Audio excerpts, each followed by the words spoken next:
நண்பர்கள் அனைவருக்கும் என்னுடைய அன்பான பணிவான வணக்கங்கள். என் பெயர் ஜான். நான் ஒரு நோயாளி.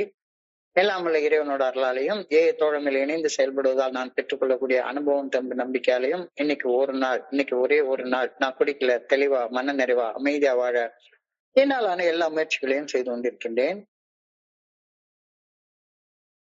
இந்த அனைத்து உலக தமிழ் நண்பர்கள் குழு சார்பாக அந்த குழுவுடைய மனசாட்சியின் தீர்மானத்தின் அடிப்படையில ஒவ்வொரு வாரமும் ஞாயிற்றுக்கிழமை எனக்கு முதல்ல ஒரு 12 வழிமுறைகளை பத்தியும், இப்ப அதை தொடர்ந்து 12 கோட்பாடுகளை பத்தியும் ஒரு எனக்கு புரிஞ்ச ஒரு விளக்கத்தை சொல்றதுக்கு ஒரு வாய்ப்பு கொடுத்த இந்த குழுவிற்கு என்னுடைய பணிவான நன்றிகளை தெரிவிச்சுக்கிறேன். மறுபடியும் நான் திரும்ப திரும்ப எல்லா நாளும் சொல்றதை திரும்பவும் சொல்லிக்கிறேன். இங்க நான் பகிர போறது எல்லாமே என்னுடைய கருத்துக்கள் தான். இது ஏஐயோடைய கருத்துக்கள் கிடையாது. பில்டபிள்யூவே சொல்றாரு. பில்டபிள்யூ புத்தகத்தோட முகவுரையில எடுத்தேன்னா அவர் எழுதியிருக்காரு, இந்த புத்தகத்துல நான் சொல்லியிருக்கிறது எல்லாமே என்னுடைய கருத்துக்கள் தான். நான் ஒரு சாதாரண குடிநோயாளியாக இருக்கிறதுனால ஒரு குடிநோயாளியுடைய குறைபாடுகளும் என்னுடைய கருத்துக்கள்ல இருக்கும். ஆனா என்னுடைய அனுபவம் உங்களுக்கு பயனுள்ளதாக இருக்கும் அப்படின்ற ஒரு நம்பிக்கையோடு இந்த புத்தகத்தை எழுதுறேன் அப்படின்னு சொன்ன மாதிரி என்னுடைய அனுபவம் உங்களுக்கு பயனுள்ளதாக இருக்கும் என்ற நம்பிக்கையோட இந்த புத்தகத்தை நான் உங்கள்கிட்ட பண்றேன் அப்படின்னு நான் சொல்றேன். போன வாரம் வரைக்கும் நம்ம 8வது கோட்பாடு வரைக்கும் பார்த்தோம். இந்த வாரம் 9வது கோட்பாடு. இந்த 9வது கோட்பாட்டுடைய ஆங்கில வடிவம் Alcoholics Anonymous as such ought never be organized, but we may create service boards or committees directly responsible those they serve. இந்த கோட்பாடு எழுதிருந்து 1950ஆம் ஆண்டு. அதுக்கு முன்னாலே எழுதியிருந்தாங்க. இதை நடைமுறைப்படுத்தினது கிளீவ்லாந்து கன்வென்ஷன்ல 1950வது வருஷத்துலதான் இதை நடைமுறைப்படுத்துறாங்க. 50வது வருஷம் வரைக்கும் ஒரு ஆர்கனைசேஷனை தான் எல்லாம் சொல்லிட்டு இருந்தாங்க. நம்ம தமிழ் பிரியாம்பிள்ல கூட மிகப்பெரிய விஷயமாக fellowship, alcoholics anonymous is a fellowship of men and women இங்கிலீஷ்ல எழுதியிருக்காங்க. ஆனா ஆங்கிலத்தில் தமிழாக்கம் பண்ற நேரத்துல ஆண்கள் பெண்கள் சார்ந்த இயக்கம், இப்ப மக்கள் சார்ந்த இயக்கம் அப்படின்னு தான் சொல்றாங்க. அதாவது எந்த ஒரு கருத்தை 15 வருடங்கள் அனுபவத்துல மரபு வழி அறிஞ்சு உடைச்சாங்களோ அந்த கருத்தை இன்னமும் நாம இப்போ நினைவு நாயகம் சொல்றப்ப கூட இது ஒரு அமைப்பு அப்படின்னு சொல்லிதான் நம்ம புரிஞ்சுக்கிறோம். ஆனா இந்த கோட்பாடு ரொம்ப கன்ஃபியூசிங்கான ஒரு கோட்பாடு. AA as such ought never be organized. அதாவது இந்த ட்ரெடிஷன்ஸ் எல்லாமே எழுதுறப்ப ஷுட் ஆர்ட் அப்படின்னு எழுதுறாரு. செஞ்சாகும். ஏழை தோழமை குழுமங்களின் நடவடிக்கைகளை தொழில் ரீதியாக லாப நோக்கத்துடன் செயல்படும் அமைப்புகளின் நடவடிக்கைகளை போல ஒருங்கிணைத்து செயல்படுத்துதல் கூடவே கூடாது. ஒரு அமைப்பு மாதிரி நம்ம செயல்படக்கூடாது. ஏழை குழுக்கள் ஒரு அமைப்பு மாதிரி செயல்படக்கூடாது.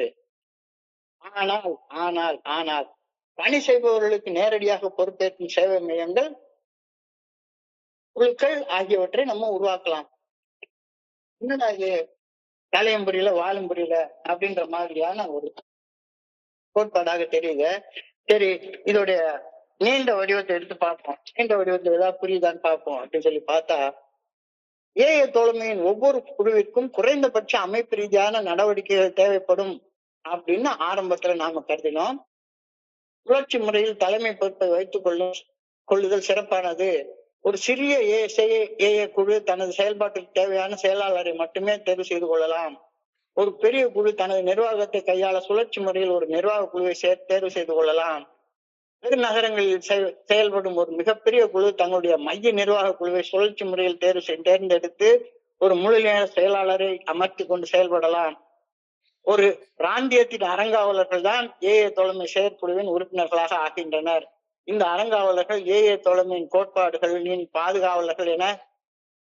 பாதுகாவலர்களாக செயல்படுவார்கள்.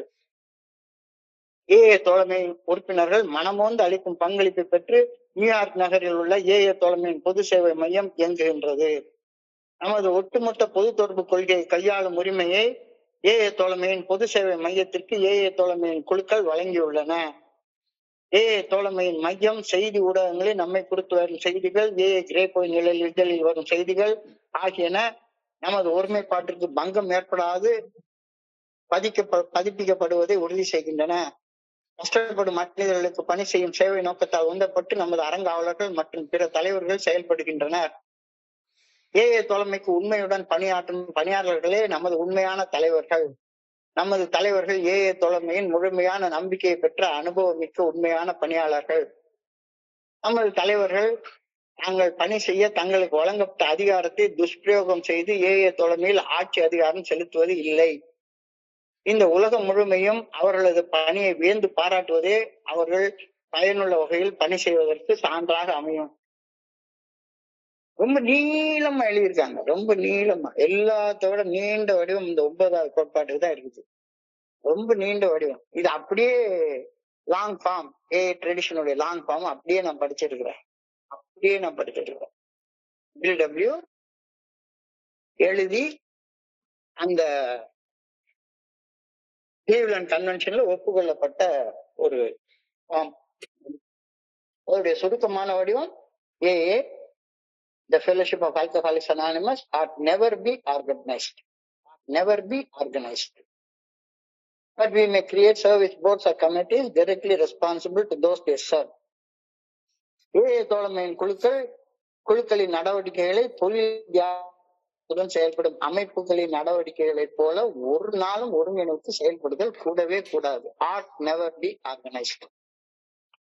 ஆனால் பணி செய்பவர்களுக்கு நேரடியாக பொறுப்பேற்கும் சேவை மையங்களை குழுக்களை உருவாக்கலாம் அப்படின்னு எழுதிட்டாங்க.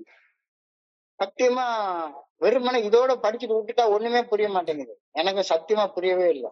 இன்னைக்கு நான் இத ரொம்ப வருஷ காலங்களாக இத நம்ம நிறைய நேரங்கள்ல ஆர்கியூ பண்ணிருக்கோம், பேசிக்கிட்டே இருக்கிறோமே ஒழிஞ்சு முடிவுக்கு வர முடியாத ஒரு விஷயம். ஏன்னா நான் பேசுனது எனக்கு ரைட்டா தோணும், என் மனசு மறுக்கும் தன்மையில இருந்து ஒப்புக்கொள்ளும் தன்மைக்கு, டினையல்ல இருந்து அக்செப்டன்ஸுக்கு வர்ற வரைக்கும் இந்த கோட்பாடு புரியவே புரியாது. கோட்பாடுடைய நீண்ட வடிவத்துல சொல்லியிருக்கிற மாதிரி அதைத்தான் பில்டபிள்யூ 12 and 12ல ஃபர்ஸ்ட் லைனா எழுதுறாரு. தோழமைக்கு மிக குறைந்த அளவு அமைப்பு ரீதியான நடவடிக்கைகள் தேவைப்படும் என்றுதான் ஆரம்பத்தில் நாங்கள் கருதினோம். அதனாலதான் 15 வருஷமா அதுக்கு ஃபவுண்டேஷன் தான் பேர் வச்சிருந்தாங்க. அப்போ குழுக்களே கிடையாது, வெறும் 100 மெம்பர் மட்டும்தான். என்னைக்கு அது வேர்ல்ட் சர்வீஸ் ஆபீஸ் அப்படின்னு மாறுற வரைக்கும் அதுக்கு பேரு ஃபவுண்டேஷன் தான். அமைப்பு ரீதியாக டெசிஷன் எல்லாம் எடுக்கிறது, வைக்கிறது, போடுறது எல்லாமே ஃபவுண்டேஷன் தான் எடுத்துட்டு இருந்தது. அப்படிதான் நாங்க ஆரம்பத்துல நினைச்சோம். ஆயினும் காலத்தின் ஓட்டத்தில் இது குறித்த எங்களது நிலைப்பாடு மாறியது. தோழமையை ஒரு அமைப்பு, ஒரு நிறுவனம் போல ஒருங்கிணைத்து நிர்வகித்தல் கூடவே கூடாது. ஏன் வார்த்தை இல்ல, பில்டபிள்யூ வார்த்தை. அப்படியே ஸ்ட்ரெயிட்டா எழுதுறாரு. தோழமை ஒரு அமைப்பு, ஒரு நிறுவனம் போல ஒருங்கிணைத்து நிர்வகித்தல் கூடவே கூடாது என்று நாம் இன்று மிக உறுதியாக கூறிக்கொள்கின்றோம். தோழமை ஒரு அமைப்பு அல்ல என்று கூறிக்கொள்வதன் அர்த்தம் அறியாத மக்கள் திகைத்து நிற்கின்றார்கள். என்ன அது? ஏன்னா நம்ம தமிழ்நாட்டுல இது நாள் வரைக்கும் படிச்சுட்டே தானே இருக்கோம். எனக்கு தெரிஞ்ச அளவுல ஆல்கஹாலிக்ஸ் அனானிமஸ் என்பது தங்களது அனுபவம், தெம்பு, நம்பிக்கை ஒருவருக்கொருவர் பகிர்ந்து கொள்வதன் மூலம் தங்கள் பொது பிரச்சனைக்கு தீர்வு காணும் மக்கள் சார்ந்த ஒரு இயக்கம், மக்கள் சார்ந்த ஒரு அமைப்பு அப்படின்னு நம்ம படிச்சுட்டே இருக்கோம். நீலவிநாயகம் கூட இப்ப சொன்னப்ப எனக்கு முதல்ல டக்குன்னு என்னடா இது அமைப்பு அப்படின்னு சொன்னா அந்த எண்ணம் தானே மருது, மக்கள் கேட்கின்றார்கள். ஆனா அடுத்த வரியில சொல்றாங்க, அமைப்பு அல்லாத ஒரு தோழமை பணி செய்வதற்கான அமைப்புகளை உருவாக்கி கொள்ளலாம் என்ற கருத்து குழப்பத்தை இன்னும் ஆழப்படுத்துகின்றது. இது அப்படியே 12 and 12ல பில்டபிள்யூ எழுதின வரிகள். முதல்ல இப்படி சொல்ற, அமைப்பு இல்லைன்னு சொல்ற. ஆனா அமைப்பு அல்லாத ஒரு தோழமை, அமைப்பு அல்லாத ஒரு ஆர்கனைசேஷனாக செயல்படாத ஒரு ஃபவுண்டேஷன், ஒரு ஃபெல்லோஷிப்பாக ஒரு இன்ஸ்டிடியூஷனாக, ஒரு நிறுவனமாக செயல்படாத ஒரு தோழமை பணி செய்வதற்காக அமைப்புகளை உருவாக்கி கொள்ளலாம். இது முதல்ல முன்னுக்கு பின் முரணாக கான்ட்ரடிக்ட் பண்ற மாதிரி தோணுது அப்படின்ற கருத்து எல்லார் மனசுலயும் எழுது. அதுக்கப்புறமா என்ன தோணுது, அமைப்பு ரீதியான நிர்வாகமின்றி எந்த ஒரு செயலையும் ஒரு தோழமை குழுமம் செய்ய முடியுமா? என்ன செய்ய முடியும்? என்ன செய்ய முடியும்? அமைப்பு ரீதியா இல்லைன்ற. ஏன்னா இது ஃபெல்லோஷிப்புக்கும் ஆர்கனைசேஷன் இன்ஸ்டிடியூஷனுக்கும் உள்ள வித்தியாசத்தை புரிஞ்சு கொள்றது நீங்க ரொம்ப ரொம்ப கஷ்டமானது. Spirituality can never be organized, but religion can never function without organization. A is not a religion, A is spiritual. அவ்வளவுதான், சிம்பிளா சொல்லியாச்சு. அமைப்பு ரீதியான நிர்வாகம் இன்றி எந்த ஒரு தொழிலையும் செயலையும் ஒரு தோழமை குழுமம் திறம்பட செய்ய முடியுமா? விதிகள் இன்றி, விதிகள் மீறுதலுக்கு தண்டனைகள் இன்றி, தண்டனைகள் வழங்க நீதிபதிகள் இன்றி, வக்காலத்து வாங்க வக்கீல்கள் இன்றி எப்படி சீரான இயக்கம் இருக்க முடியும்? இதுவும் என் வார்த்தை இல்ல, பில்டபிள்யூட வார்த்தை. அப்படியே நாங்க சொல்லி காட்டணும். சொல்ல 2வது பேராவுடைய முதல் வரி, அமைப்பு ரீதியான நிர்வாகமின்றி எந்த ஒரு செயலையும் ஒரு தோழமை குழுமம், ஒரு ஃபெல்லோஷிப் திறம்பட செய்ய முடியுமா? விதிகள் இன்றி, விதி மீறுதல்களுக்கு தண்டனை இன்றி, தண்டனை வழங்கு நீதிபதிகள் இன்றி எப்படி சீரான இயக்கம் இருக்க முடியும் என்பது மிகப்பெரிய கேள்வி. உலகத்துல எங்கேயாச்சும் இது இருக்காப்பா? எங்கேயாச்சும் ஒரு இடத்துல இருக்கா? உலகத்துல ஒவ்வொரு தேசமும், சமுதாயத்தில் ஒருங்கிணைந்து செயல்படும் ஒவ்வொரு அமைப்பும், நிறுவனமும், அரசால் நிர்வகிக்கப்படும் மனிதர்களை நிச்சயமாக கொண்டிருக்கும். கண்டிப்பாக. நீ ஒரு சின்ன பிரைவேட் ஸ்கூல் வச்சிருந்தாலும் சரிதான், அது ஒரு சின்ன டீ கடை வச்சிருந்தாலும் சரிதான், இல்ல ரோட்ல போட்டு நீ விட்டுக்கிட்டு இருந்தாலும் சரிதான், ஒரு நிர்வகிக்கக்கூடிய ஒரு அமைப்பு இல்லாம ஏதாச்சும் நடக்குமா? ஏதாச்சும் நடக்குமா? ஏதாச்சும் நடக்குமா? உலகில் ஒவ்வொரு தேசமும், உலகம் முழுக்க எந்த நாட்டுக்கு வேணாலும் போய் பாருங்க, எந்த தேசத்துக்கு வேணாலும் போய் பாருங்க, சமுதாயத்தில் ஒருங்கிணைந்து செயல்படும் ஒவ்வொரு அமைப்பும் நிறுவனமும் அரசால் நிர்வகிக்கப்படும் மனிதர்களை நிச்சயமாக கொண்டிருக்கும்.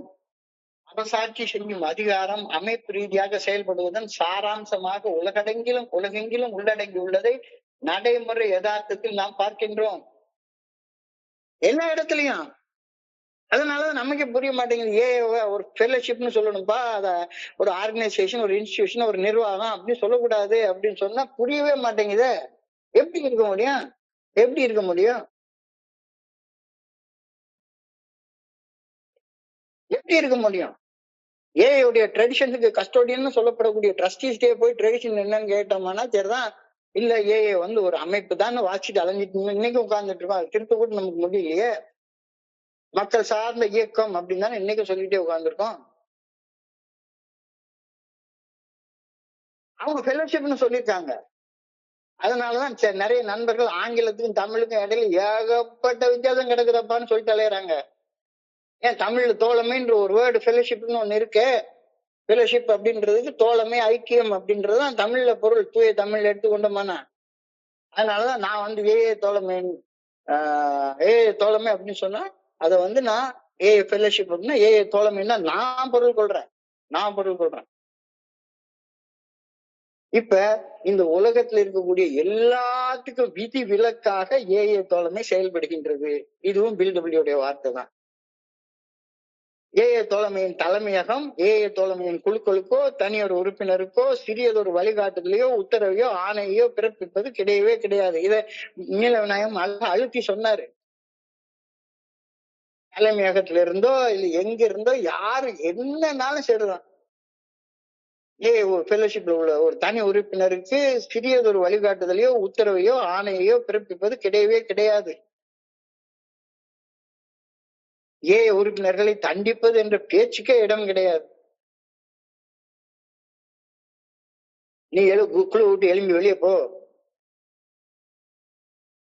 உனக்கு இவ்வளவு அபராதம், இவ்வளவு தண்டனை, இனிமே நீ ஏஐக்குள்ளார வரக்கூடாது, உன்னை நாங்க போலீஸ்ல புடிச்சு கொடுத்துட போறோம்,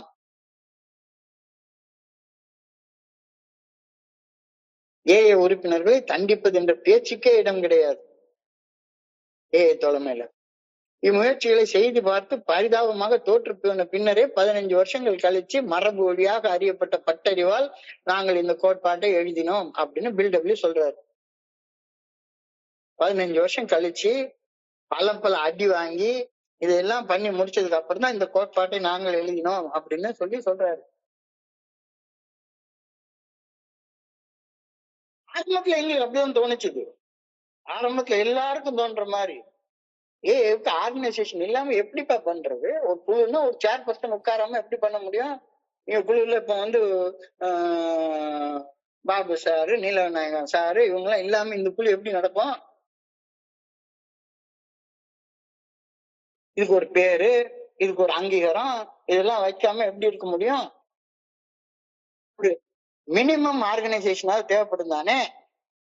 தலைமைக்கு மிக குறைந்த அளவு அமைப்பு ரீதியான நடவடிக்கைகள் கண்டிப்பாக தேவைப்படும் அப்படின்னு தான் 9வது கோட்பாடு எழுதுறதுக்கு முன்னால நாங்க நினைச்சுட்டு இருந்தோம். ஆனால் காலத்தின் ஓட்டத்தில் வருடங்கள் உருண்டோடிய போது இந்த குறித்து எங்கள் மனதில் மாற்றங்கள் நிகழ்ந்தன. தோழமையின் முழுமை ஆகியவற்றை ஒரு நிறுவனம் அமைப்பு போல ஒருங்கிணைத்து நிர்வகித்தல் கூடவே கூடாது என்று மிகவும் உறுதியாக நாங்கள் கூறிக்கொள்கின்றோம். பின்னர் இதற்கு நேர் எதிராக பணி செய்வதற்காக சேவை மையங்கள், சேவை குழுக்கள் அமைத்து அந்த மையங்களில் ஒருங்கிணைப்பு நடவடிக்கைகளை மேற்கொள்ளலாம் என்ற முரண்பட்ட கருத்தையும் கூறுகின்றோம். ஒரே ட்ரெடிஷன்ல 2 கான்ட்ரடிக்டரி ஸ்டேட்மெண்ட் நாங்க சொல்றோமே, கொஞ்சம் யோசிச்சு பாருங்க. இந்த அர்த்தத்தை அறிஞ்சு கொள்ள முயற்சி பண்ணி பாருங்க. நாங்க எல்லாத்தையும் தெரியாமலா எழுதணும்? எல்லாம் யோசிச்சு எல்லா இடத்துலயும் பண்ணி பயங்கர ஆழமாக சிந்திச்சுதானே இதை எழுதணும். ஒரு தேசம், ஒரு திருச்சபை, ஒரு அரசியல் கட்சி அல்லது ஏதோ ஒரு தொண்டு நிறுவனம், இது தொண்டு நிறுவனம் கூட கிடையாது. கிடையவே கிடையாது. இது ஃபெல்லோஷிப். தோழமை பரிந்துரைக்கக்கூடிய 12 படிகள் அடங்கிய மீட்படையும் செயல் திட்டத்தை ஃபாலோ பண்ணிக்கிறவங்க சந்திச்சுக்கிற ஒரு இடம், அவ்வளவுதான். நீ ஃபாலோ பண்ணாலும் சந்திக்கு வந்து உட்காந்துக்கலாம், ஃபாலோ பண்ணலன்னாலும் வந்து உட்காந்துக்கலாம். யாருமே ஒண்ணுமே சொல்லப்படுது இல்ல. ஆனா உனக்குன்னு ஒரு சேரை போட்டு நாங்க உட்காந்து வச்சிருக்கோம், நீ தாராளமா வந்து உட்காந்துக்கலாம்.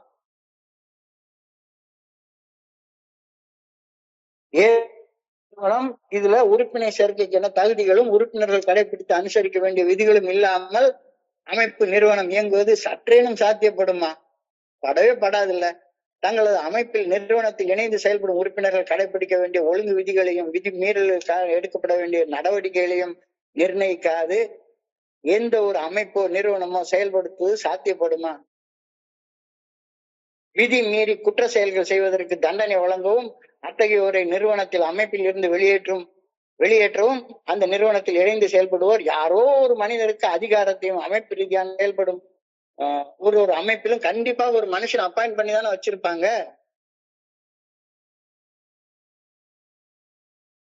அரசால் நிர்வகிக்கப்படும் மனிதர்களைத்தான் உள்ளடக்கி இயங்கி கொண்டிருக்கும் அரசாட்சி அதிகாரம் எங்கனாலும் சரிதான்.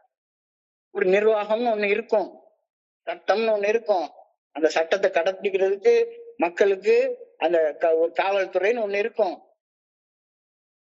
எல்லா இடத்துலயும் ஒரு இயக்ககம் இருக்கும். கல்வி இயக்கம், தொழில்நுட்ப இயக்கம், அந்த இயக்கம், இந்த இயக்கம், எல்லா இயக்கங்களும் இருந்துகிட்டே தான் இருக்கும். ஆனா அத மாதிரி நாங்க செயல்படல. இதற்கு விதிவிலக்காக தோழமை செயல்பட வேண்டும் என்று நாங்கள் மரபு வழியாக தீர்மானம் பண்ணோம். தோழமையின் உறுப்பினர்களை விதிமுறைகளுக்கு உட்படுத்தி கட்டுப்படுத்தி செயல்படும் முறைமைக்கு தோழமை ஒருபோதும் உடன்பட்டு செயல்படுவது கிடையவே கிடையாது. தோழமையின் தலைமையகமாக செயல்படுவதாக கூறப்படும் பொது சேவை மையமோ இது 1954ஆம் ஆண்டுக்கு முன்னால 54ல தான் தோழமையின் பொது சேவை மையம் வேர்ல்ட் சர்வீஸ் சென்டர் அப்படின்னு பேர் வச்சாங்க. அதுக்கு முன்னால இது ஃபவுண்டேஷன், தலைமையகம், தலைமை அலுவலகம் அப்படின்னா பேர்லதான் இயங்கி கொண்டிருந்தது. அந்த மையத்தின் பணியுடன் செயல்படும் எந்த ஒரு குழுவின் உறுப்பினரோ தோழமையில் இணைந்துபடும் எந்த ஒரு உறுப்பினருக்கும் ஒரே ஒரு டைரக்ஷன் கூட கொடுக்க முடியாது. சின்னோண்டு டைரக்ஷன் கூட. உத்தரவுகளை பிறப்பிக்க முடியாது. உத்தரவு மீறுதலுக்கான தண்டனைகள் தோழமையில் கிடையவே கிடையாது. உத்தரவுகளை பிறப்பித்து அவற்றிற்கு உறுப்பினர்களை பணிய வைத்து பணியை மறுப்பவர்களுக்கு தண்டனை கொடுத்து எவ்வளவோ தடவை நம்ம செஞ்சு பார்த்துட்டோம். 15 வருஷத்துல நம்ம ஊர்லயே செஞ்சு பார்க்கணும்ல, அது மாதிரி அங்க செஞ்சு பார்க்கல இருந்திருப்பாங்க. அவனை ஏஐ ஃபெல்லோஷிப்குள்ளார உள்ள வரக்கூடாதுயா, அவனை ஷேர் பண்ண அனுமதியே கொடுக்க கூடாதுயா, ஷேர் பர்சன் 2 மணி அடிச்சு அத இது பண்ணிடணும், நீங்க அடிச்சுட்டு வீட்டுக்குள்ள மீட்டிங்குள்ளார வந்து உட்கார விடக்கூடாது, வைக்க கூடாது. இப்ப நம்ம சொல்ற மாதிரி அங்கேயும் சொல்லாமல இருந்திருப்பாங்க. பல முறை நாங்கள் முயற்சி செய்து பார்த்து விட்டோம். பரிதாபமாக தோற்று நின்றதே நிகழ்ந்தது. ஏஏ தோழமையின் குழுக்கள் தவறிழைக்கும் நண்பர்களை தங்களது குழுக்களில் இருந்து வெளியேற்றும் முயற்சிகளை செய்து பார்த்ததால் வெளியேற்றப்பட்ட நண்பர்கள் என்ன செய்வாங்க, திரும்ப போய் குடிப்பான், குடிச்சுட்டு வந்து அங்க ஏஐ மீட்டிங்ல வந்து சண்டை போடுவான். நீ என்னை வெளியே அனுப்புனதுனால நான் குடிச்சிட்டேன், இது எனக்கு வாழ்க்கை குறித்த பிரச்சனை, எங்களை எவரும் ஏஐ தோழமையில இருந்து வெளியேற்ற முடியாது என்று கூறி மறுபடியும் அவங்க நம்ம சேர்த்துக்க வேண்டிய நிகழ்ச்சிகள் நடக்கும்.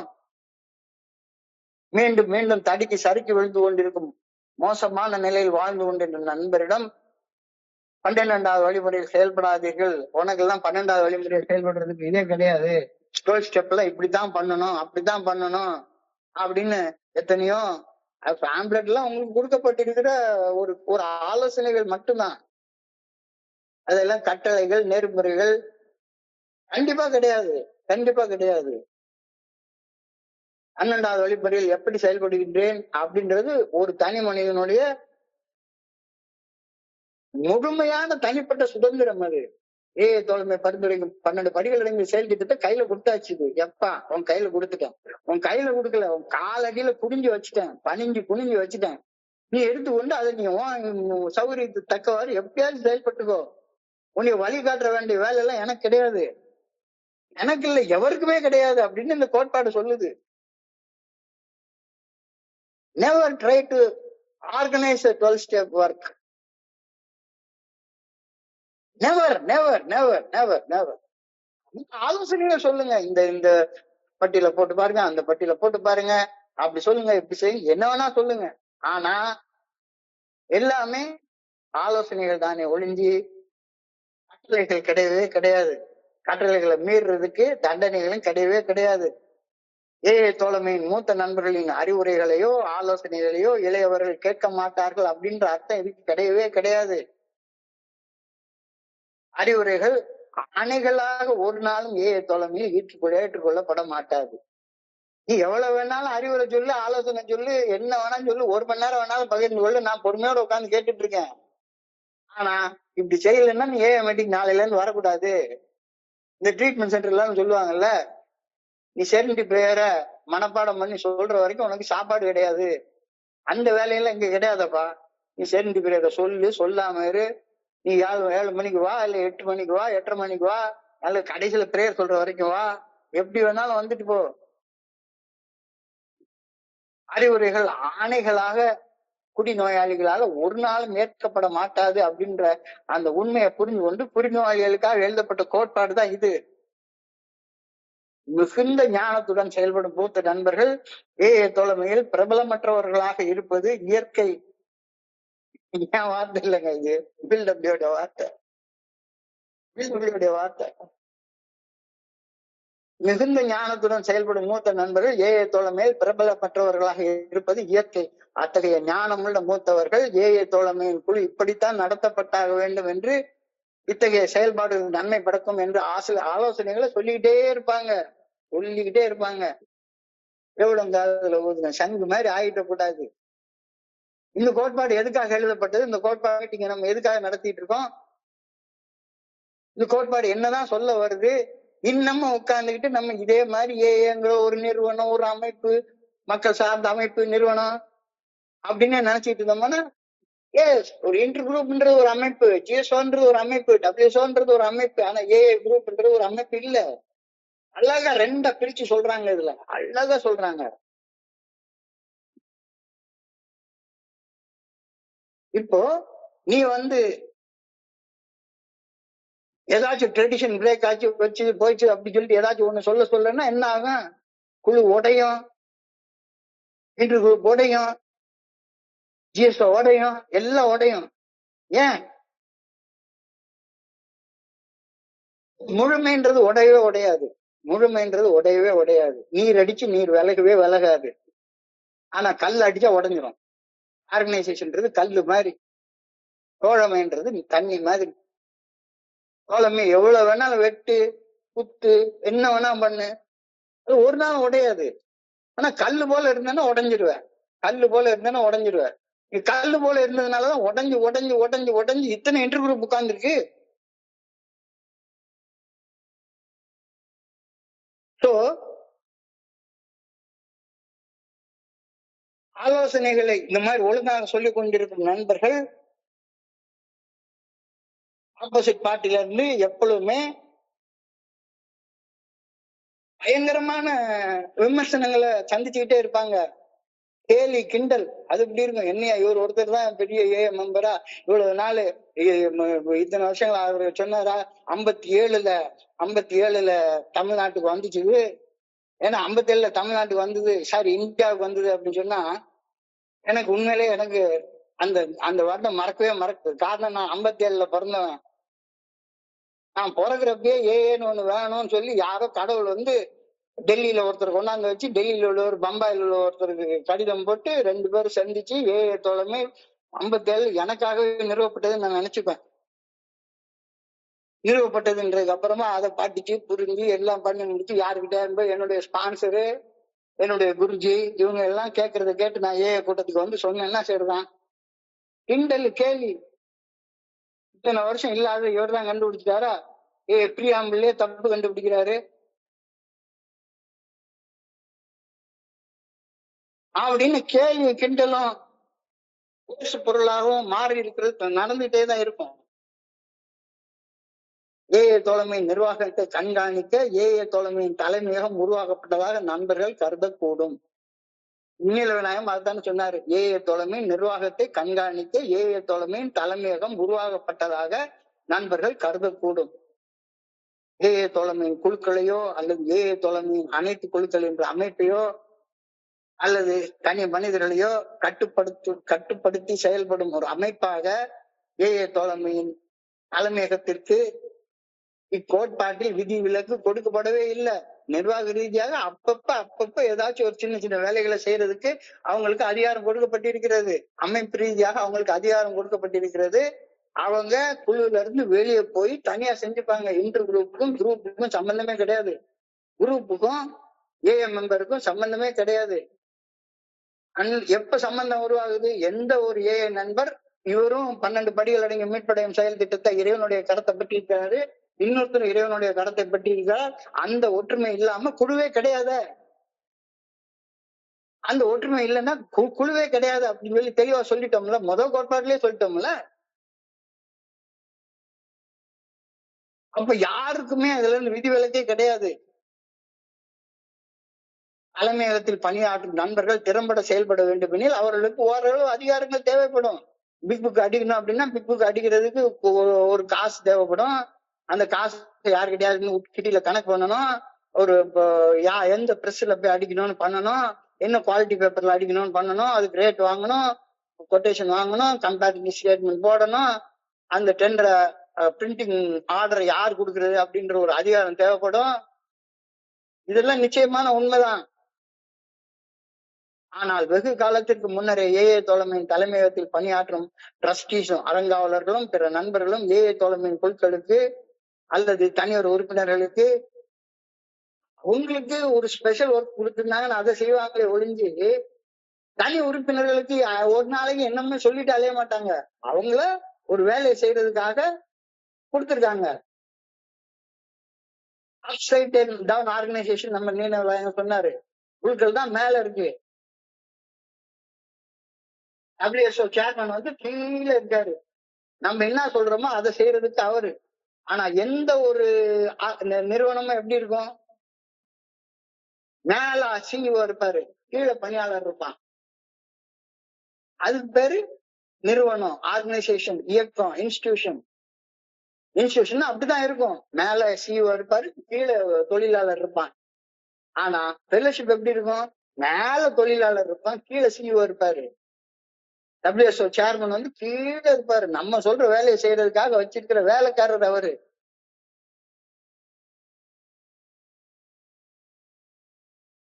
இந்த ஆலோசனைகளுக்கு கூட, அதாவது சில நேரங்கள்ல குழுக்களுக்கு அவங்க ஆலோசனை சொல்லத்தான் செய்யறாங்க.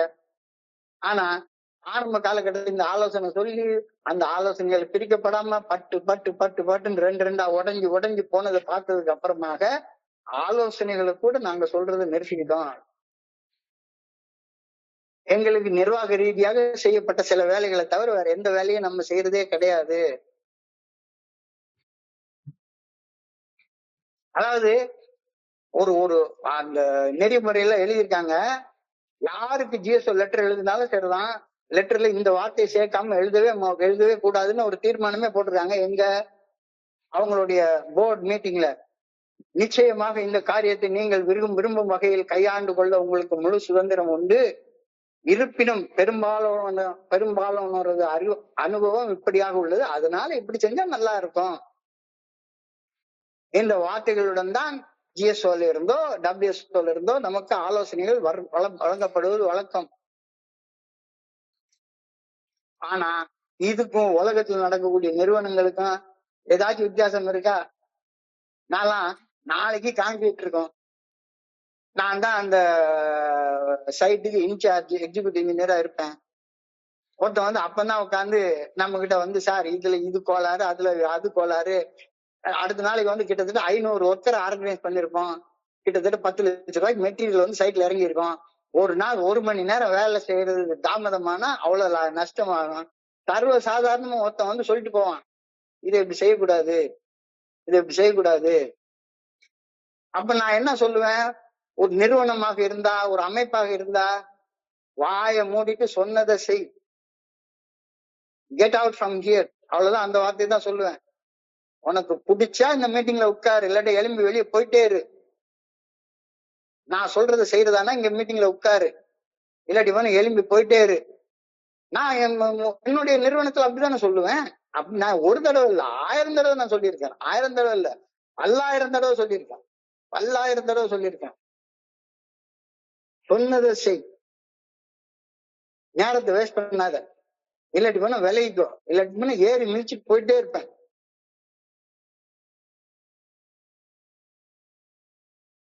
நோயாளிகள்கிட்ட இப்ப சொல்லக்கூடாது.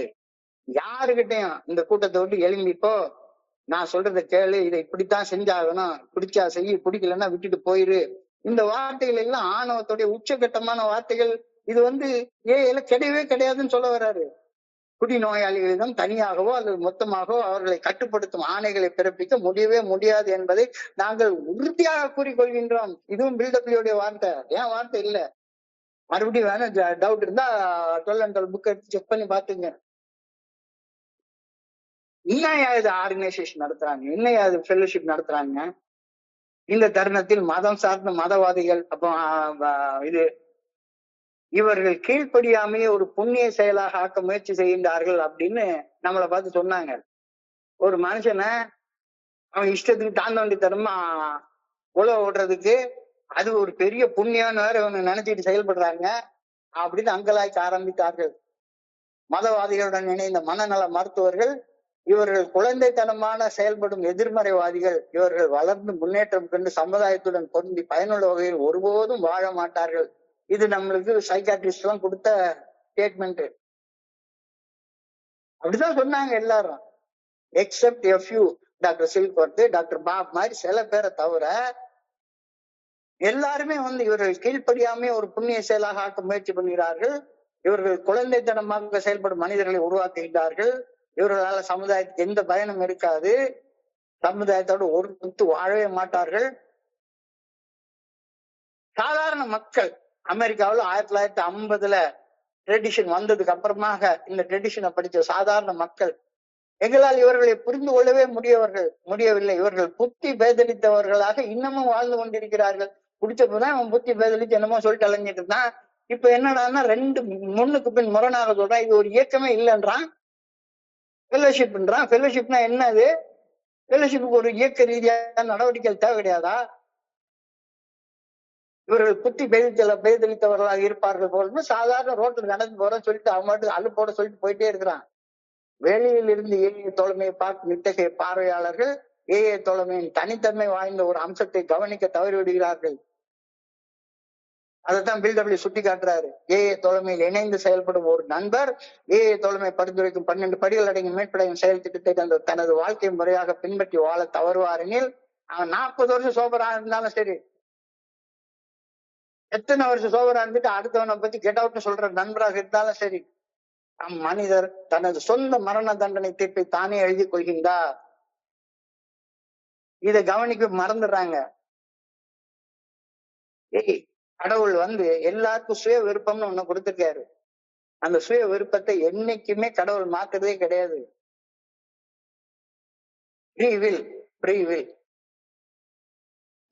யாருடைய கையை கால கட்டி போட்டு குடிக்காம இல்ல, நானே குடிக்காம இருக்கணும்ன்ற முழுமையான விருப்பத்தோட குடிக்காம இருக்கேன். அப்ப என்னை யார் என்ன செய்ய முடியும்? ஏஐ தலைமையில் இணைந்து செயல்படும் ஒரு நண்பர் ஏஐ தலைமை பரிந்துரைக்கும் 12 படிகள் அடங்கிய மீட்படையும் செயல் திட்டத்தை வாழ்க்கை முறையாக பின்பற்றி வாழ தவறுவார் எனில், ஏஐ தலைமைக்கு எதுக்குப்பா வர்ற? நீயே உன்னுடைய மரண தண்டனை தீர்ப்பை நீயே எழுதி கொள்ற. அதன் விளைவாக மரண தண்டனை இல்லைன்னா மனச்சிதைவடைந்து கிறுக்க மாதிரி பேசிட்டு அலைஞ்சிட்டு இருப்ப. உனக்கு தலை நிறைஞ்சு ஆணவம் இருக்கும். கேட்டானா 50 வருஷம் சீனியர் இருப்ப.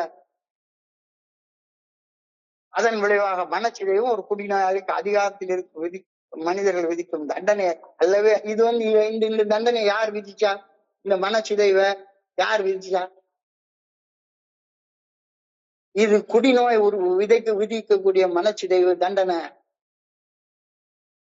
ஆன்மீக தத்துவங்களுக்கு பணிந்து செயல்படாமையால் உருவாகும் தண்டனை. உலகம் கொடுக்கல, யாருமே கொடுக்கல. நீயும் உன் தலையில அள்ளி மண் அள்ளி போட்டுக்கிட்ட போடாத அப்படின்னு இந்த கோட்பாடு சொல்லுது. அமைப்புன்னு சொல்லாத அப்படின்னு இந்த கோட்பாடு சொல்லுது. இல்ல நான் தலைகீழ தான் குதிப்பேன் அப்படின்னு சொன்னா குதி. கடுமையாக இந்த அபாயம் தனி மனிதருக்கு பொருந்துவது போலவே ஏஏ தோழமையின் குழுக்களுக்கும் பொருந்தும். திரும்ப திரும்ப சொல்றேன், இதெல்லாம் தொல்ல எழுதப்பட்டிருக்கிற வார்த்தைகள். தலைகீழ குதிச்சா தலை செதறி செத்து போயிடுவ, செய்யாத. இது ஒரு அமைப்பு கிடையாது. இது ஃபெல்லோஷிப், தோழமை, ஐக்கியம், தோழமை, குழுமம்.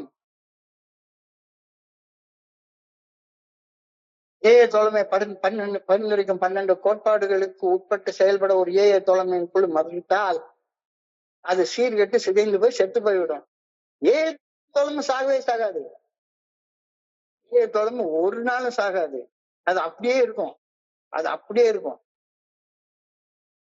ஆனா ஏஏ தோழமை மரபு வழியாக கண்டெடுத்து கோட்பாட்டுக்கு பணியை மறுத்து இன்னமும் இது அமைப்புன்னு கேட்டுட்டே இருக்கிறவன் ஒரு காலகட்டத்துல அவனுக்கு மனச்சிதைவு உண்டாயிரும். என்னடா அமைப்பு ரீதியாக நினைக்கிறதுனால get out of the meeting நீ சொல்ற. இல்லாட்டி போன சொல்ல மாட்டேன், உன் பாட்டு உன் சாரிங்க சொல்லிட்டு போயிட்டே இருப்ப. நிச்சயமாக நல்ல கொஞ்சம் ஆழமாக யோசிச்சு பாருங்களேன்.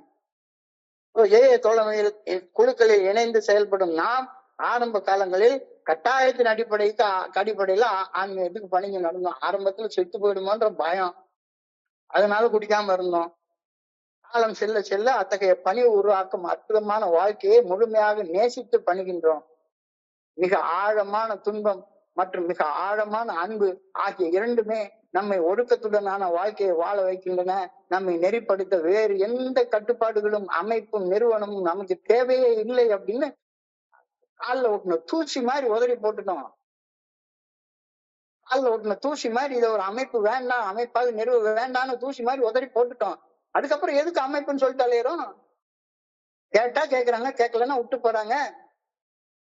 கேட்காதவன் அவன் மரண தண்டனை அவனே எழுதிக்கிறான் அப்படின்றத அவனுக்கு புரிய வைக்கிறது இல்ல. எனக்கு டஃப் லவ் இருக்கு, அவன் கையை கால கட்டி போட்டு ட்ரீட்மெண்ட் சென்டர்ல பண்ற மாதிரி ஸ்டெப் ஒர்க் ஷாப்ல சொல்லி கொடுப்பேன் அப்படின்னு சொல்லி கொடுத்து பாரு. மிக ஆழமான துன்பம், மிக ஆழமான அன்பு, இது ரெண்டு தான் உனக்கு பாடமே கத்துக் கொடுக்கும். மனிதனை நெறிப்படுத்த வேற எந்த கட்டுப்பாடுகளும் தேவையே இல்லை. எனவே நம்மேல் ஆட்சி அதிகாரம் செலுத்தி நம்மை ஒடுக்க நெறியில் வாழ வைக்கும் அமைப்புகள் எதுவுமே நமக்கு தேவையில்லை. அமைப்பு ரீதியான எந்த சட்டமும் திட்டமும் தண்டனை எதுவுமே நமக்கு தேவையில்லை என்று முடிவு பண்ணி இந்த கோட்பாட்டை எழுதியிருக்கிறோம். சரி, இப்ப பணி செய்ய பணியாளர்களுக்கு அதிகாரம் வழங்க வேண்டிய தேவையும் இருக்குல்ல. இப்போ ஒரு பிக் புக்கை பிரிண்ட் பண்ணணும், ஒரு அமைப்பு ரீதியான செயல்பாடு தானே அது. அதை எப்படி செய்யறது அப்படின்ற கேள்வி நமக்கு இப்ப வருது. பணி செய்ய பணியாளர்களுக்கு அதிகாரம் வழங்க வேண்டிய தேவையும் தெளிவாக புரிந்து கொள்கிறோம். சட்டபூர்வமாக அதிகாரம் வழங்கப்பட்டு அதிகாரம் இருந்தால் தானே சேவை செய்ய முடியும் என்ற மனநிலைக்கும், அவதிப்படும் மனிதர்கள் அனைவருக்கும் அன்புடன் பணி செய்ய தனியாக ஆர்வம் மட்டுமே தேவை என்ற மனநிலைக்கும் மலைக்கும் மடுவுக்கும் இடையில் உள்ள வித்தியாசம் இருப்பதை நாங்கள் புரிந்து கொண்டோம். பிக் புக்கை இன்னைக்கே பிரிண்ட் பண்ணி ஆகணுன்ற தேவையே கிடையாது. குரூப் கான்சியன்ஸ் அப்படின்னா சரிதான். ஒரு இடத்துல 100 பேர் இருக்காங்க, 99 பேர் ஒரு விஷயத்தை ஆதரிக்கிறாங்க, ஒருத்தர் மட்டும் அதை எதிர்க்கிறார் அப்படின்னு சொன்னா, இந்த 99 பேரை சொல்லி அந்த ஒருத்தனை கன்வின்ஸ் பண்ணணும். ஒருத்தனை கன்வின்ஸ் பண்ண முடியலன்னா அந்த ஒருத்தன் 99 பேரை கன்வின்ஸ் பண்ணணும். ஆக மொத்தம் 100 பேரும் சேர்ந்து முடிவெடுக்கிறதுக்கு பேர் தான் குழுவின் மனசாட்சியின் தீர்மானம். அதுக்கு பேர் தான் ஆண்டவனுடைய வெளிப்பாடு அப்படின்னு சொல்லி சொல்றாங்க. சோ சட்டபூர்வமான அங்கீகாரம் 2/3 மெஜாரிட்டியில் இருக்குது. சோ இது பாஸ் அப்படின்ற கருத்தெல்லாம் கிடையவே கிடையாது. நாளைக்கே பிக் புக்கை பிரிண்ட் பண்ணி நாளைக்கே நம்ம இப்ப இன்னைக்கு வரைக்கும் ஏஐ தோழமையுடைய உறுப்பினர் 800 கோடி மக்கள் இருக்கிற இந்த உலகத்துல வெறும் 21 லட்சம் பேர் மட்டும்தான் நம்ம இருக்கோம். இது ஒரு ஆர்கனைசேஷனா வளர்த்துருந்தா இன்னைக்கு எத்தனையோ மதங்கள் வளர்ந்து இருக்கிற மாதிரி ஹெட் குவார்டர்ஸ் நியூயார்க்ல இருக்கு. அதுக்கு பிரான்ச் எப்படியோ எத்தனையோ சர்ச்சு கோயில் அதெல்லாம் கட்டி வச்சிருக்கிற மாதிரி அரங்காவலர்கள் மாதிரி ஒவ்வொருத்தர் கீழையும் கோடிக்கணக்கில் ரூபாய் சொத்துக்களை நம்ம உருவாக்கி இருக்க முடியும். சட்டபூர்வமாக அதிகாரம் வழங்கப்பட்டு அதிகாரம் இருந்தால் தானே சேவை செய்ய முடியும் அப்படின்றது உலக ரீதியான கண்ணோட்டம். ஆனால் அவதிப்படும் மனிதர்கள் அனைவருக்குமே அன்போட பணியோட பணி செய்ய தனியாத அந்த ஆர்வம் மட்டும்தான் தேவை. அதை நாங்க தேர்ந்தெடுத்துக்கிறோம் அப்படின்றது ஃபெல்லோஷிப். இந்த ரெண்டுக்கு இடையில மலைக்கு மடுவுக்கும் உள்ள வித்தியாசம் உண்டு. கஷ்டப்பட்டு கொண்டிருக்கும் மனிதர்கள் அனைவருக்கும் பணி செய்ய வேண்டும் என்ற தனியாத ஆர்வத்துடன் செயலாற்றுவோருக்கு நம்முடைய சேவை மையங்கள்ல சுழற்சி முறையில வாய்ப்புகளை வழங்குகின்றோம். ஆனா இப்ப அதுவே எலெக்ஷன் நடக்கிற மாதிரி ஆயிப்போச்சு. என்ன பண்றது? கழுதை தேஞ்சி கட்டருமான கதையா மாறுது. அதிகாரத்துடன் இணைந்த பணி செய்யும் வாய்ப்புகள் அனைத்து சேவை குழுக்கள், பொது சேவை குழுக்கள், உலக சேவை குழு ஆகியவற்றில் பணியாற்ற தேர்வு செய்யப்படும் நண்பர்களுக்கு வழங்கப்படுகின்றது. என்ன? எந்தெந்த வேலைக்கெல்லாம் பணம் தேவைப்படுதோ அந்தந்த வேலையை செய்யறதுக்கு நம்ம சிறப்பு பணியாளர்களை நியமித்துக் கொள்கின்றோம்.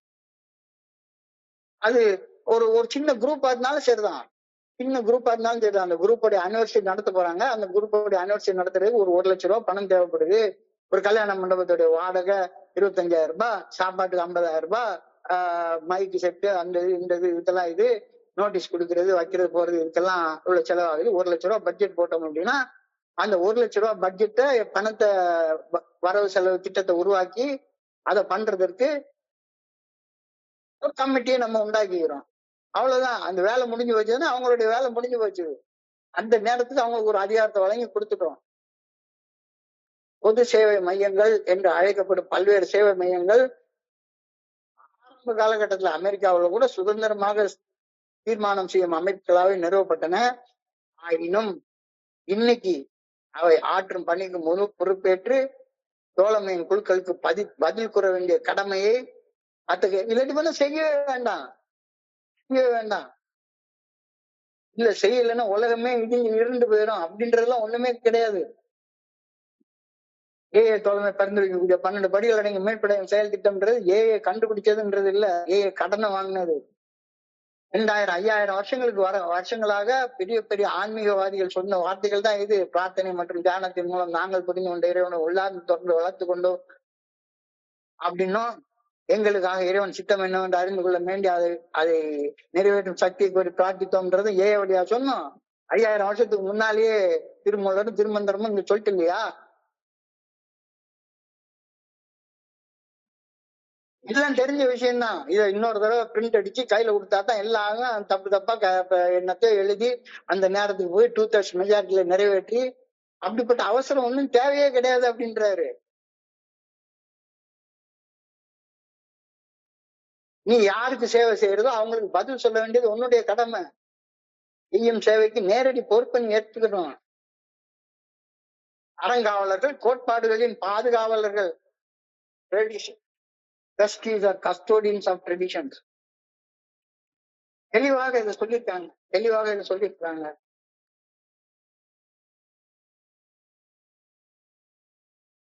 தோழமையின் சேவையை விரைந்து செயலாற்றுபவர்களாக செயல்பட வேண்டும்ன்றதுல கிடையவே கிடையாது. குழுவின் மனசாட்சியை நிறைவேற்றக்கூடிய வேலை மட்டும்தான் குழுவுடைய அறங்காவலர்களுக்கு உண்டு. தனியொரு உறுப்பினரின் செயல் நோக்கம் அவர் மனத்தெளிவுடன் நிதானமாக செயல்படும் வாழ்க்கையை அடைவதே ஆகும். அப்படி தனி மனிதர்கள் விரும்பும் மனத்தெளிவுடனான நிதானமான வாழ்க்கையை ஒவ்வொரு தனி மனிதர்களது அருகாமைக்கு கொண்டு போய் சேர்ப்பதுதான் இந்த பொது சேவை மையங்களில் பணியாற்றுவது செயல் நோக்கமாக இருக்க வேண்டும் என நாங்கள் புரிந்து கொள்கின்றோம். குழுக்களின் அடிப்படை செயல்பாடுகளை கவனிக்க யாரும் இல்லாத நிலை உருவானால் தலைமையின் அனைத்து அலுவலகங்களும் நிச்சயமாக முடங்கி போயிடும், இல்லைன்னு மறுக்கவே இல்லை. அப்ப அந்த அளவுக்கு நாம என்ன பண்ணணும், கட்டளை மூலமாக செயலாற்றும் மனப்பான்மையுடைய அறங்காவலர்களை உருவாக்குவதற்கு பதிலாக கஷ்டப்பட்டு இருக்க மனுஷனுக்கு உதவி செய்யணும் அப்படின்ற மனநிலை உள்ளவங்களும் அங்க போய் அறங்காவலராக கொண்டு போய் உட்கார்ந்து வை. இந்த நாளைக்கு எலெக்ஷன் ரிசல்ட் வரப்போது ஒவ்வொருத்தரும் நம்ம கிட்ட கேட்டாங்க, என்ன கேட்டாங்க, உங்களுக்கு பணி செய்ய எங்களுக்கு ஒரு வாய்ப்பு கொடுங்கள். அத்தனை பேரும் அதே தான் கேட்டாங்க, எல்லா கட்சிக்காரங்களும் தவிர. எங்க வீட்டுக்கு வந்து கேட்டவங்களாம் எப்படி கேட்டான், உங்களுக்கு பணி செய்ய எங்களுக்கு ஒரு வாய்ப்பு கொடுங்க. இது நாள் வரைக்கும் இருந்தவெல்லாம் திருப்பிட்டு போயிட்டான். நான் திருடுறதுக்கு வரல, நான் தூய்மையா உனக்கு சேவை செய்யறதுக்கு வந்திருக்கேன், எனக்கு பணி செய்ய ஒரு வாய்ப்பு கொடு அப்படின்னு சொல்லி கேட்பான். வாய்ப்பு கொடுக்குறேன்பா, என் வீட்டுக்கு கொஞ்சோண்டு பாத்திரத்தை கழுவி போட்டு போயேன், உனக்கு இது என்னத்துக்கு கேட்க வேண்டிய கிடக்கு.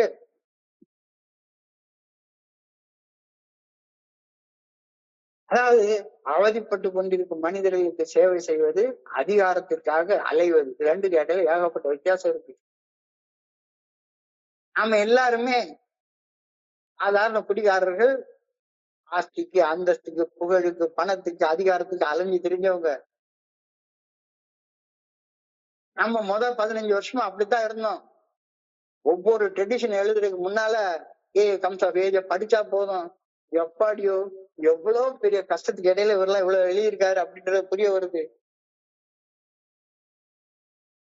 எஸ், நீலநாயகம் ஆரம்பத்துல சொன்ன மாதிரி ஒரு போன் கால் வருது, அந்த போன் கால் வர்றப்ப அந்த போன் காலை அட்டன் பண்ணாம விட்டா ஒரு குடியின வேலையை செத்து போயிடும். எப்படியாச்சும் உடனே எவ்வளவு சீக்கிரம் முடியுமோ அவ்வளவு சீக்கிரமா போகணும், அவனை கொண்டாந்து மெசேஜை கொண்டு கொடுக்கணும். அத வாங்கினதுக்கு அப்புறமா அவன் சாகுறது சாகாதது கடவுள் கையில இருக்கு. ஆனா நம்ம அந்த மெசேஜை கொடுக்காம அவன் செத்து போயிடக்கூடாது அப்படின்ற மனநிலையில செயல்படக்கூடிய ஒரு தோழமையாக இன்னைக்கு நாம இருந்துட்டு இருக்கோம்னா, உண்மையிலே இந்த தோழமைக்கு நான் சல்யூட் பண்றேன்.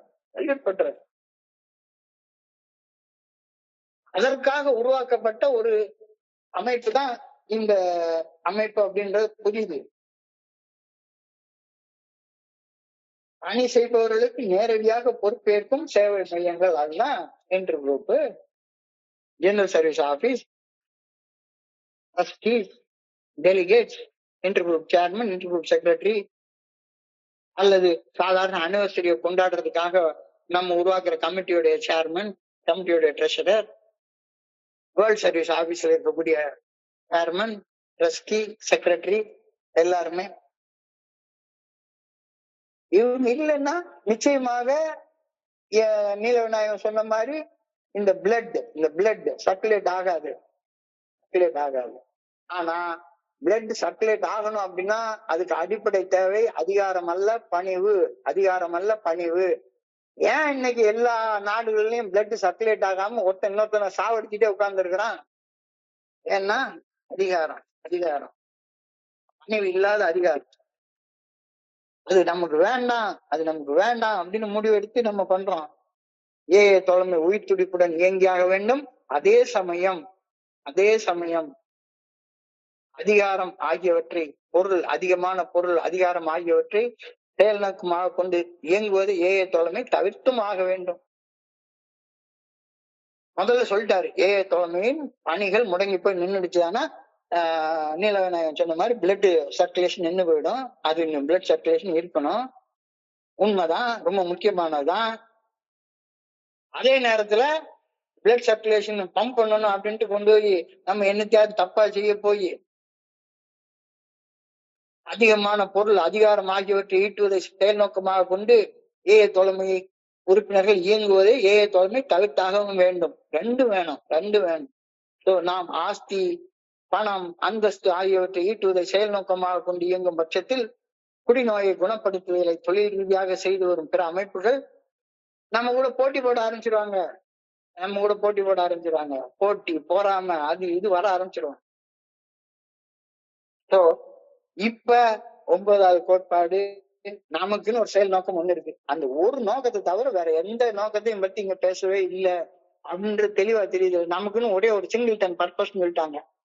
அவதிப்பட்டு கொண்டிருக்கும் மனுஷன் செத்துடக்கூடாது, அவனுக்கு ரத்த ஓட்டம் போய் சேரணும் அப்படின்றதுக்காக மட்டும் நாம செயல்படுவோம். அந்த செயல்பாடு ரொம்ப ஸ்லோவா இருக்கு. இன்னைக்கு உலகம் முழுக்க நீங்க பாத்தீங்கன்னா அந்த கிராஃப் நம்ம பார்த்தோம்னா முதல் 5 வருஷத்துல வெறும் 100 பேர் மட்டும்தான். அடுத்த ஒரு வருஷத்துல 1 லட்சம் பேர். 1950ல 15 லட்சம் பேர். இதே ப்ரொஜெக்ஷன்ல போனா 2026ல எவ்வளவு கோடி பேர் இருந்துக்கணும்? ஆனா 2026ல 21 லட்சம் பேர். ஏன் காரணம்? எல்லாரும் நாங்கள் மக்கள் சார்ந்த இயக்கம், எங்களுக்கு இயக்கம்னா அதிகாரம் வேணும், ஆஸ்தி வேணும், அந்தஸ்து வேணும், வச்சு நாங்க ட்ரீட்மெண்ட் சென்டர் ஆரம்பிச்சுக்கிறோம், இதுக்கு ஆள் பிடிச்சி போட்டு அதுல இருந்து கொஞ்சம் கமிஷன் வாங்கிக்கிறோம், இதை வச்சு இந்த பொழப்பு நடத்துற பிரச்சனையே வேண்டாம்.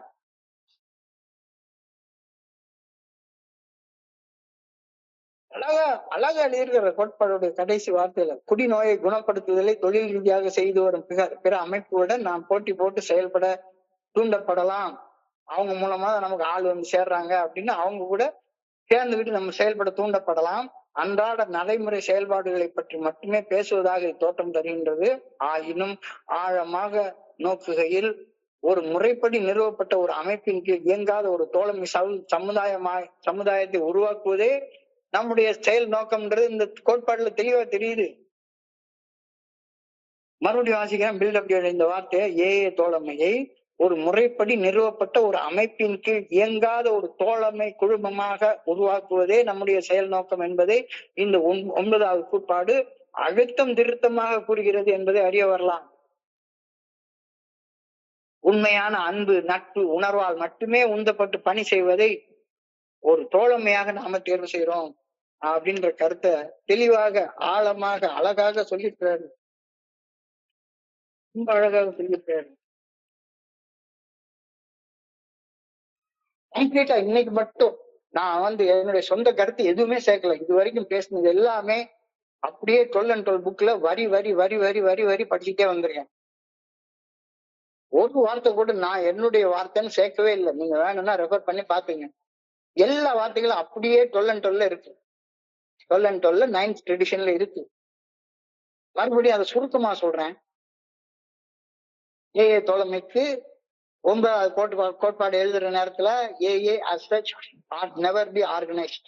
இந்த வார்த்தையிலேயே தெளிவாக எழுதிட்டாங்கல்ல, ought never be organized. கூட்டவே கூடாது. ஏஏ தோழமையின் குழுக்களின் நடவடிக்கைகளை லாப நோக்கத்துடன் செயல்படும் அமைப்புகளின் நடவடிக்கைகளை போல ஒருங்கிணைத்து செயல்படுத்துதல் கூடவே கூடாது. ஆனால் பணி செய்பவர்களுக்கு நேரடியாக பொறுப்பேற்கும் சேவை மையங்களை, குழுக்களை நாம் உருவாக்கி கொள்ளலாம். அப்பதான் முதல் வரியில எழுதுறாரு, ஏஏ தோழமைக்கு 1950 வரைக்கும் மிக குறைந்த அளவு அமைப்பு ரீதியான நடவடிக்கை தேவைப்படும் அப்படின்னு நாங்க நினைச்சோம். உண்மைதான். ஆனாலும் காலத்தின் ஓட்டத்தில் இது குறித்த எங்களது நிலைப்பாடு மாறியது. ஏஏ தோழமை ஒரு அமைப்பு நிறுவனம் போல ஒருங்கிணைத்து நிர்வகித்தல் கூடவே கூடாது அப்படின்னு 15 வருஷத்துல மரபு வழியாக நாங்க ஏ கம்ஸ் ஆஃப் ஏஜ் நம்ம புத்தகத்தை எடுத்தோம்னா இதற்கான எல்லா விஷயங்களும் தெளிவாக விரிவாக எழுதப்பட்டிருக்கிறது. ஏஏ தோழமை ஒரு அமைப்பு அல்ல என்று கூறிக்கொள்வதன் அர்த்தம் அறியாது மக்கள் கேட்டு நிற்கின்றார்கள். ஏஏ மெம்பருக்கே புரிய மாட்டேங்குது. எல்லாரும் என்ன கேக்குறாங்க, ஏஏங்கிற அமைப்புல சேர்ந்ததுக்கு அப்புறம் தான் நான் நல்ல உருப்படியானேன் அப்படின்னு சொல்றாங்க. ஏ அமைப்பு இல்லப்பா, ஏஏ தோழமை 12 படிகள் அடங்கிய மீட்படையும் செயல் திட்டத்தை பரிந்துரைக்கக்கூடிய ஒரு தோழமை. இந்த தோழமையில நீ ஐக்கியமாகணும்னா 12 படிகள் அடங்கிய மீட்படையும் செயல் திட்டத்தை வாழ்க்கையா வாழ்ந்தா மட்டும்தான் ஐக்கியமாக முடியும். வேற எந்த வகையிலும் நீ ஐக்கியமாகவே முடியாது. ஃபர்ஸ்ட் டெசிஷன் தெளிவா சொல்லுது. அப்ப அமைப்பு இல்லைன்னு சொல்றாங்க. அதுக்கப்புறமா அமைப்பு ரீதியா நடவடிக்கைகளை சொல்றாங்க. இது குழப்பத்தை இன்னும் ஆழப்படுத்துகின்றது. அமைப்பு ரீதியான நிர்வாகமின்றி எந்த ஒரு செயலையும் ஒரு தோழமை குழுமம் செயல்பட முடியுமா? விதிகள் இன்றி, விதிமீறல்களுக்கு தண்டனை இன்றி, தண்டனை வழங்கும் நீதிபதிகள் இன்றி, வக்காலத்து வாங்க வக்கீல்கள் இன்றி எப்படி ஒரு இயக்கம் சீராக இயங்க முடியும் அப்படின்றது சாதாரண மனுஷனுடைய கேள்வி. உலகில் எந்த ஒரு தேசமும் அப்படி இயங்குவதில்லை. எந்த ஒரு நிறுவனம் சாதாரண சின்ன பிரைமரி ஸ்கூல் எடுத்துக்கிட்டாலும் போதும், இல்ல ஒரு சாதாரண பக்கத்துல இருக்கக்கூடிய ஒரு ஹோட்டல் எடுத்துக்கிட்டாலும் போதும், மேனேஜர் இல்லாம ஹோட்டல் இயங்க முடியுமா என்ன? சாதாரண பெட்டிகடை எடுத்துக்கிட்டாலும் போதும், அந்த மனிதர்களுக்கு அதிகாரம் இல்லாம, அந்தஸ்து இல்லாம எந்த ஒரு அமைப்பும் இயங்க முடியாது. அப்படி இயங்குதுன்னா அது அமைப்பு இல்ல, ஒரு அமைப்பு இல்ல, ஒரு தோழமை. அமைப்பு ரீதியாக செயல்படும் நிறுவனங்களுக்கு, அமைப்புகளுக்கு, இன்ஸ்டிடியூஷன்ஸ் மத்தியில விதிவிலக்காக தோழமை செயல்படுகின்றது. தோழமையின் தலைமையகம் என்று கூறப்படுகின்ற WSOவோ அல்லது பம்பாயில இருக்க GSOவோ அல்லது இங்க இருக்கிற இன்டர் குரூப்போ தோழமையின் குழுக்களுக்கோ அல்லது தனி உறுப்பினருக்கோ சிறியதொரு வழிகாட்டுதலையோ உத்தரவையோ ஆணைகளையோ பிறப்பிப்பது கிடையவே கிடையாது. உறுப்பினர்களை தண்டிப்பது என்ற பேச்சுக்கே இடம் கிடையாது. இம்முயற்சிகளை செய்து பார்த்து பரிதாபமாக தோற்று போனதுக்கு அப்புறம் தான் 9வது கோட்பாட்டை எழுதியிருக்கோம், புரிஞ்சுக்கோங்க அப்படின்னு சொல்லி சொல்றாரு. This tradition was designed. எவ்வளவு முயற்சிகள் செஞ்சு பார்த்திருக்காங்க அந்த 15 வருஷத்துல. எல்லார்கிட்டையும் பார்த்திருக்காங்க. இது ஒயிட்ஸ் மீட்டிங், இது பிளாக் மீட்டிங், இது கேத்தலிக் மீட்டிங், அந்த மீட்டிங், இந்த மீட்டிங், இப்படி பண்ணணும், அப்படி பண்ணணும், இவனை உள்ள சேர்க்கக்கூடாது, அவனை சேர்த்துக்கலாம், இவனை சேர்த்துக்கலாம் அப்படின்னு. என்னுடைய குருஜி சொல்லுவாரு, மீட்டிங் வந்து சேர்ந்த நேரத்துல யாராவது ஒருத்தவங்க வந்து உன் பேர் என்ன, ஊர் என்ன, இந்த ஊர்ல பிறந்த, உன் படிப்பு என்ன, உத்தியோகம் என்ன, அப்பா பேர் என்ன, அம்மா பேர் என்ன, வயசு என்ன, சம்பளம் என்ன, கொண்டாட்டி எவ்வளவு, எத்தனை பேரு, பிள்ளைகள் எத்தனை பேரு அப்படின்னு சொல்லி கேட்டிருந்தாங்கன்னா தோழமைக்கு வந்து சேர்ந்துருக்காரு. இருக்கணும்ன்ற விருப்பம் இருந்தால் உடனே உறுப்பினர் சொல்லிக்கலாம். 3வது கோட்பாட்டுல உனக்கே சுதந்திரம் கொடுத்துருக்காங்கடா. அந்த சுதந்திரம் தான் இந்த கோட்பாட்டையும் எழுத வைக்குது.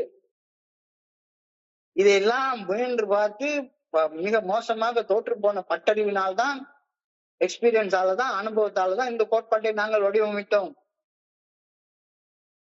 இந்த கோட்பாடை வடிவமைச்சதுனால மூத்தவர்களுக்கு இங்க பேசுறதுக்கு இடமே கிடையாது அப்படின்ற அர்த்தம்லாம் கிடையாது. என்னைய பேச விட்டுருக்கீங்களா இங்க? இந்த கோட்பாடுகளை இன்னைக்கு காலையில சாயங்காலம் வரைக்கும் உள்ள இருந்து வெளியே வரைக்கும் படிச்சு பார்த்து பேசுறதுக்கு எனக்கு அனுமதி கொடுத்துருக்கீங்களே, இவ்வளவு பேர் உட்கார்ந்து கேட்டுட்டு இருக்கீங்களே. மூத்தவர்களின் அறிவுரைகளையும் ஆலோசனைகளையும் நண்பர்கள் ஏற்க மாட்டார்கள் என்பது இதற்கு பொருள் அல்ல. எந்த ஒரு அறிவுரையையும் ஆணையாக ஒரு குடிநோயாளி ஏற்கவே மாட்டார் என்பதுதான் நடைமுறை யதார்த்தம். கெட் அவுட்னு சொன்னாலே கோவம் வந்துடும் எல்லாருக்கும். நீ கேள்வி கேட்க கூடாது, இது பண்ணக்கூடாது, அதெல்லாம் உனக்கு தாராளமா கேளுப்பா, கேளு. பதில் சொல்றது சொல்லாது என்னுடைய விருப்பம். எப்படி நீ கேள்வி கேட்கலாமோ கேட்டுக்கிறோம்.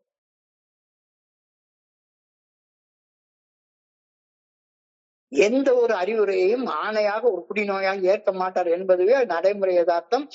தோழமையின் குழுக்களை நிர்வகிக்க தோழமையின் பொது சேவை அலுவலகம் உருவாக்கப்படவில்லை.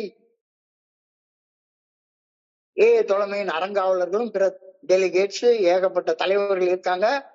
இவங்களுக்கு வழங்கப்பட்டிருக்கக்கூடிய சொற்ப அதிகாரங்கள், சில அதிகாரங்கள் கொடுக்கப்பட்டிருக்கு. இப்ப என்ன கூட தான் தமிழ்நாடு லிட்ரேச்சர் கமிட்டி சேர்மன் ஒன்னு உருவாக்கி ஒரு மாசத்துக்கு முன்னால எனக்கு ஒரு சின்ன அதிகாரத்தை கொடுத்திருக்காங்க.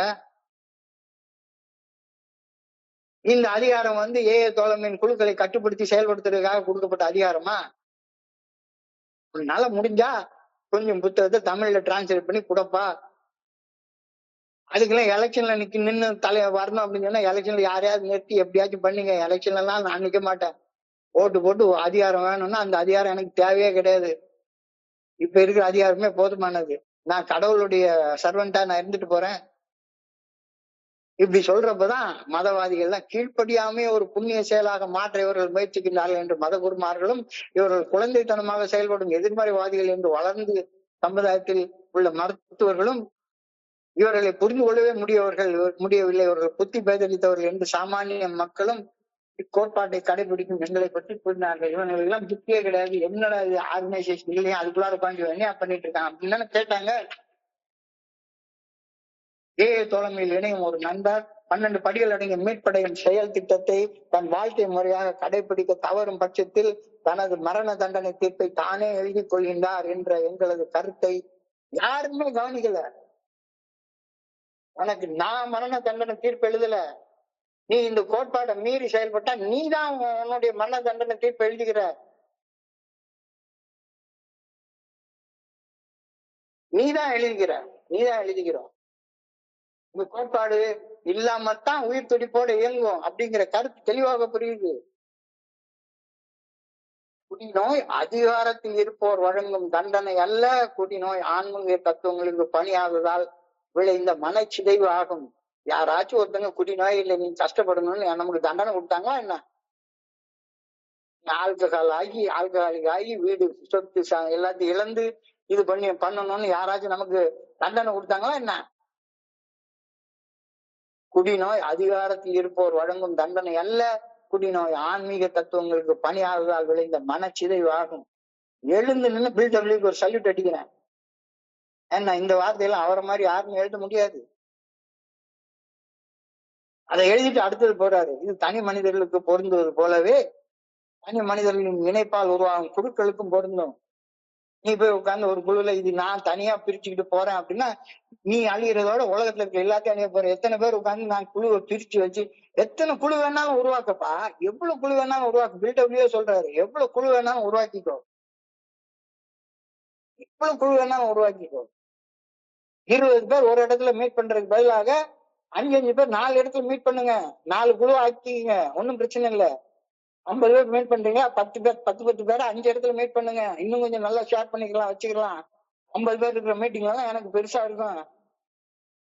என்னுடைய குருஜி அழகா சொல்லுவாரு, வீட்டுக்கு பக்கத்துல இருக்கிற பிள்ளையாருக்கு கொஞ்சமான சக்தி, ஒரு 20 கிலோமீட்டர்ல இருக்கக்கூடிய நெல்லையப்பருக்கு ஏகப்பட்ட சக்தி, இதையும் தாண்டி ஒரு 500 கிலோமீட்டர் தள்ளி போற திருப்பதி ஏழுமலையானுக்கு இன்னும் பெரிய சக்தி, அதையும் தாண்டி 2000-3000 கிலோமீட்டர் தள்ளி போன ஜெருசலேமுக்கு போனா ஏகப்பட்ட சக்தி வரலாம்.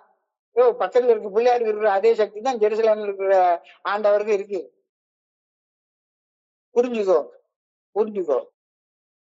அதிகாரம் நம்மை ஒருங்கிணைத்து ஒழுக்கத்தில் நெறிப்படுத்தாது, படுத்தாது.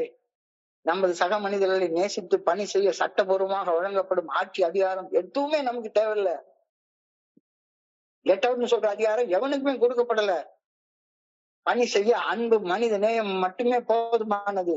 இந்த கோட்பாடு தெளிவா சொல்லுது. தனி ஒரு மனிதன் மன தெளிவுடனான செயல்பாடு மட்டுமே நம்முடைய செயல் நோக்கம். அந்த தனி மனிதன் குழுவுடன் இணைந்து செயல்படுவதும் இந்த செயல் நோக்கம் மாறவே மாறாது.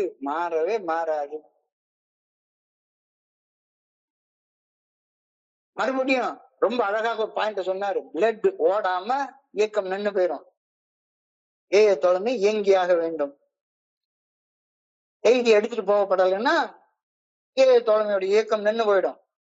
அதே சமயம் பெரும் பொருள், புகழ், அதிகாரம், அந்தஸ்து ஆகியவற்றை செயல் நோக்கங்களாக செயல்பட்டாலும் நாம அழிஞ்சு போயிடும். இந்த ரெண்டுக்கு நடையில கொஞ்சம் பேலன்ஸ் பண்ணணும். அதுக்காகத்தான் இந்த 9 கோட்பாட்டை எழுதுறோம்.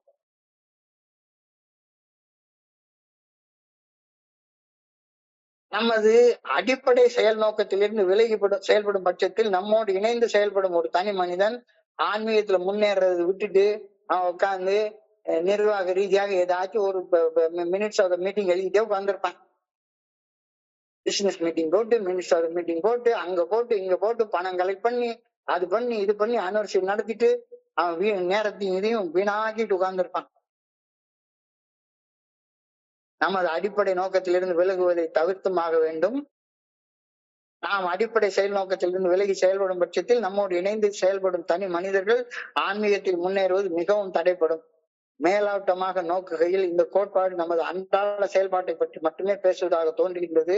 ஆனால் ஆழமாக சிந்திக்கும் போது ஒவ்வொரு தனி மனிதனும் ஆன்மீகத்தில் முன்னேறுவதற்கான மிகப்பெரிய தடைய இந்த கோட்பாடு அடிச்சு நொறுக்கி தூர போடுது. It's a fellowship. It is not an organisation. இது ஒரு அமைப்பு அல்ல, நிறுவனம் அல்ல அப்படின்னு சொல்றப்பயே ஆன்மீகத்துல ஒரு தனி மனுஷன் முன்னேறதற்கான தடை கம்ப்ளீட். ஒரு அமைப்புல இருந்தேன்னா சரிதான், அறங்காவலர் ஆகணும்னு தான் நினைப்பு இருக்கும். நெல்லையப்பர் கோயில் இருக்கு, நெல்லையப்பர் கோயில்ல போனது நான் எதுக்கு போறேன்? அங்க இருக்கிற சிவபெருமான கும்பிடுறதுக்கு தான் நான் போறேன். அங்க ஒரு அறங்காவலர் இருக்காரு, உண்டியல்ல எவ்வளவு பணம் வருதுன்னு அவர் எண்ணுவாரு. அவர்கிட்ட போய் உண்டியல்ல எவ்வளவு பணம் வந்துச்சு, அந்த பணத்தை செலவு பண்ண என்ன பட்ஜெட் போட்டீங்க, இவ்வளவு பணம்ல உண்டியல் வந்திருக்கு, இதெல்லாம் நீங்க எப்படி செலவு பண்றீங்க கணக்கு கேட்கறதுக்கு ஏன் வேலையாது?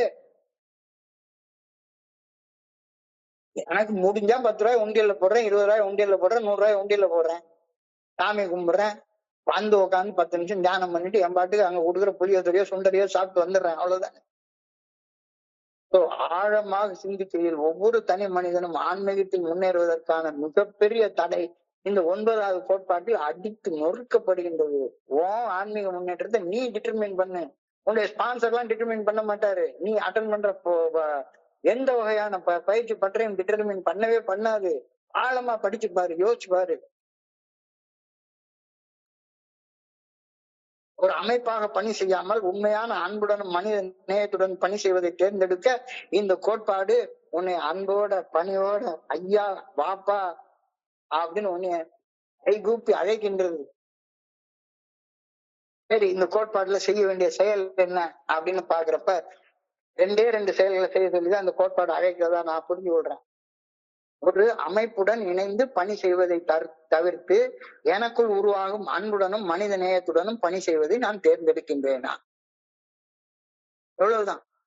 எனக்கு பணி செய்யணும்னா நான் ஒரு எம்எல்ஏ ஆகணும், அப்பதான் என்னால பணி செய்ய முடியும். எனக்கு பணி செய்யணும்னா ஒரு இன்டர் குரூப் சேர்மன் ஆகணும், அப்பதான் என்னால பணி செய்ய முடியும்.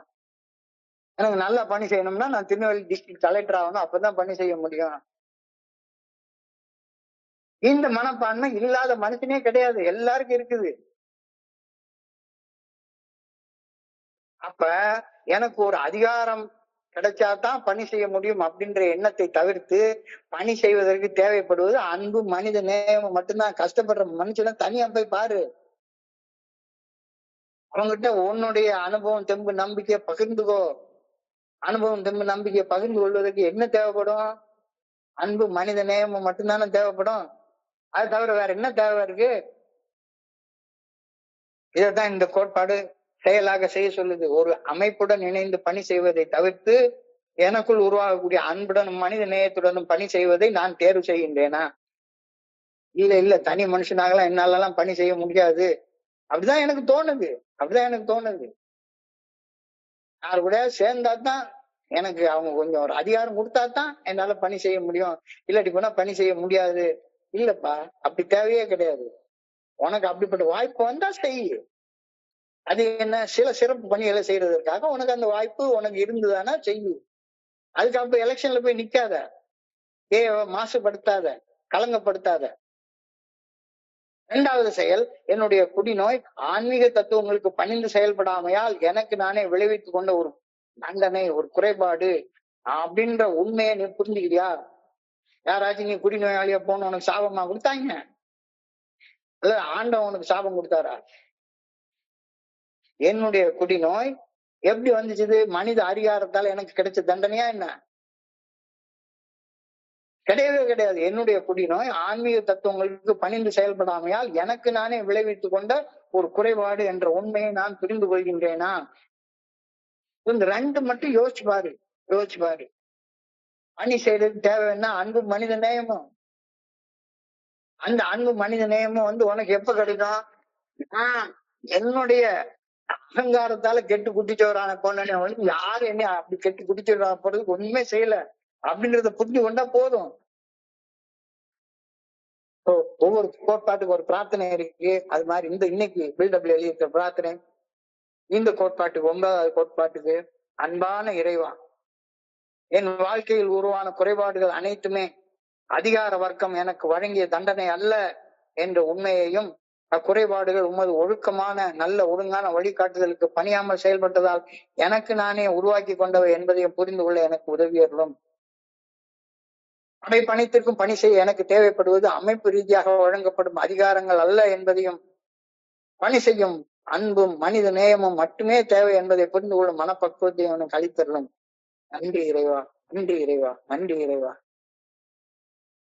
இந்த பிரார்த்தனை இன்னும் ஒரு தடவை வாசி நிறைவு செய்து கொள்றேன். அன்பான இறைவா, என் வாழ்வில் உருவான குறைபாடுகள் அனைத்தும் அதிகார வர்க்கம் எனக்கு வழங்கிய தண்டனை அல்ல என்ற உண்மையையும், என்னுடைய வாழ்க்கையில எனக்குள்ள இருக்க குறைபாடுகள் உம்முடைய நல்ல ஒழுங்கான வழிகாட்டுதலுக்கு பணியாமல் செயல்பட்டதால் எனக்கு நானே உருவாக்கி கொண்டது என்பதையும் புரிந்து கொள்ள எனக்கு உதவி வரணும். படைப்பனைத்திற்கும் பணி செய்ய தேவைப்படுவது அமைப்பு ரீதியாக வழங்கப்படும் அதிகாரம் அல்ல.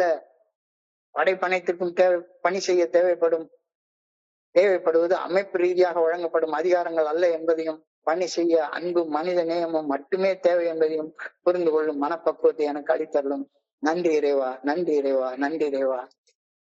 இந்த இரவு நேரத்துல உங்க கூட இந்த 9வது கோட்பாடை பத்தி பகிர்ந்து கொள்ள எனக்கு இந்த இனிமையான வாய்ப்பு வழங்கிய இந்த குழுவிற்கு தலைவணங்கி நன்றி சொல்லிக்கிறேன், பணியோட நன்றி சொல்லிக்கிறேன். இந்த இரவு பொழுது நண்பர்களுக்கு இனிமையான இரவாக அமைய நான் பணியோட வேண்டிக் கொள்கின்றேன். நன்றி, நன்றி, நன்றி, நன்றி, நன்றி. வாழ்க வையகம், வாழ்க வளமுடன்.